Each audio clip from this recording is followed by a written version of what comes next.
Auscultação das veias e artérias. Com exceção das grandes artérias, não se costuma verificar os ruídos nos vasos sanguíneos, que transportam o sangue do coração para o resto do corpo. Isto é verificável através da auscultação das veias e artérias, que detalharemos neste artigo. O termo auscultação vem do latim, e se refere ao ato de ouvir.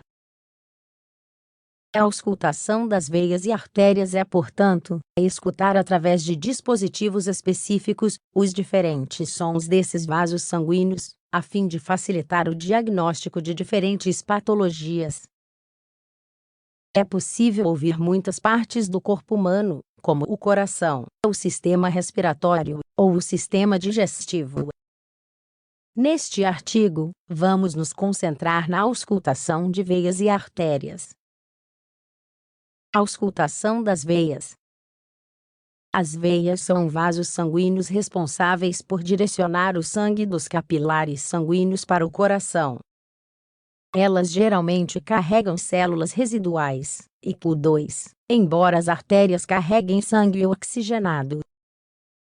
As artérias pulmonares transportam sangue oxigenado dos pulmões para as cavidades do lado esquerdo do coração quando se enchem. Este órgão bombeia o sangue para o resto do corpo através da artéria aorta e das veias umbilicais.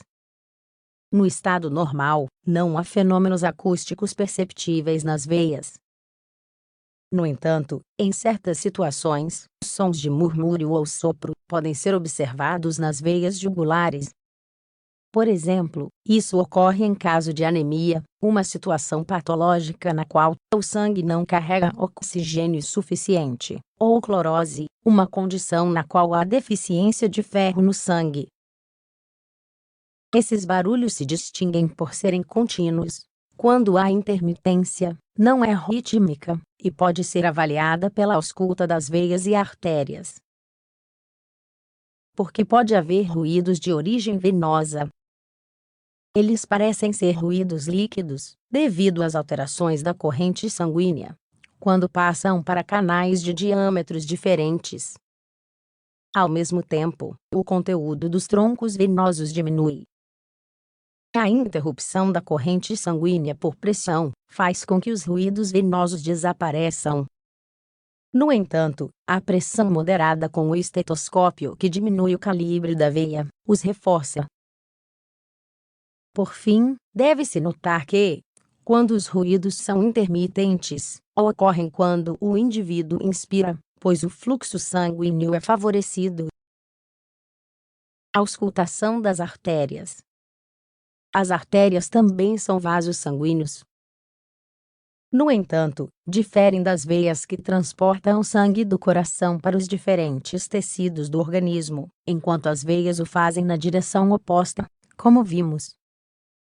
Nesse sentido, a função das artérias é inversa à das veias, já que elas transferem o sangue oxigenado e rico em nutrientes para todas as células do corpo.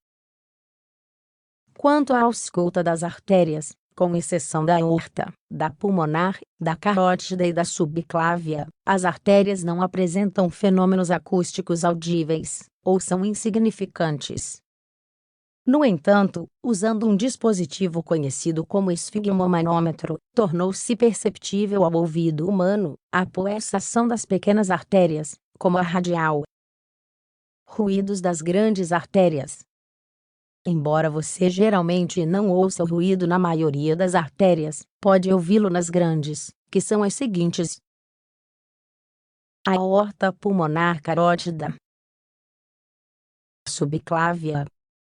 Nestas artérias, podemos ouvir 3 tipos de ruído, propagados desde o coração. Geralmente são ruídos do orifício aórtico. Na maioria das vezes, são ruídos sistólicos, uma vez que o sangue diastólico se propaga na direção oposta à corrente sanguínea arterial. Portanto, estes últimos não são ouvidos, ou são ouvidos fracamente, produzidos na mesma artéria. Estes ruídos são sempre isocrônicos com o pulso. Eles são produzidos pelo grande aumento da pressão arterial em casos nos quais há hipertrofia do ventrículo esquerdo, ou exagero da atividade cardíaca. O ruído que pode ser percebido no nível das fontanelas em bebês pequenos é um ruído da mesma origem. Pela pressão do estetoscópio ou fonendoscópio, esta pressão diminui o calibre do vaso e determina uma contração da veia líquida. Há um ruído isócrono com o pulso. Se a pressão apaga a luz do vaso, todo ruído natural ou artificial desaparece. Em resumo, a auscultação de veias e artérias é um dos muitos recursos médicos para detectar anormalidades no corpo. É, portanto, um mecanismo de diagnóstico primário muito eficaz em certas circunstâncias,